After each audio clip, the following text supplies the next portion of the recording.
social media, the viral sensational star കൂടിയാണ്. കേരളത്തിലെ എല്ലാ ബ്രൈഡ്സും പൂജ മാം. Actually, he is a one celebrity makeup artist. അതാണ് vote ചെയ്യുന്നതാണ് മാമിനെ ഒരുക്കാനുള്ള ഒരു ഭാഗ്യം. അതെപ്പോഴെങ്കിലും കിട്ടുമെന്ന് വിചാരിച്ചിരുന്നോ വികാസേ? നെവർ. എനിക്ക് നൗഷി മാം ഇങ്ങനെ ഇതിനെ കുറിച്ച് പറഞ്ഞിരുന്നപ്പോഴും ഞാൻ സത്യത്തില് ഇടാനുള്ള ഡ്രസ്സൊക്കെ ഡിസൈൻ ചെയ്ത് വെച്ചിരിക്കുകയായിരുന്നു. So I was so happy if I wear the dress. But Naushi ma'am yesterday called me and told me, okay, എനിക്ക് പൂജ ഭദ്രയുടെ മേക്കപ്പ് ചെയ്യണം. Then no dress, nothing. Like I don't want to walk. I don't want to do anything. I just want to see her because when my childhood മാനത്തെ ചന്ദ്രനൊത്തൊരു മണിവാളയെ കെട്ടി ഞാൻ. Seriously. So ma'am, every Malayalis will watch you like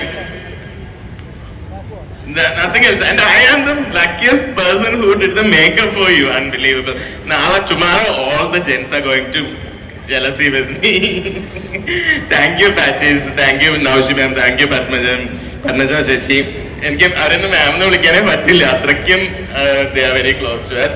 And of course Meera, each and everybody ഇവിടെ വന്നപ്പോ എനിക്ക് എന്റെ ഫാമിലിയിൽ എത്തിയാണ് കാണാൻ.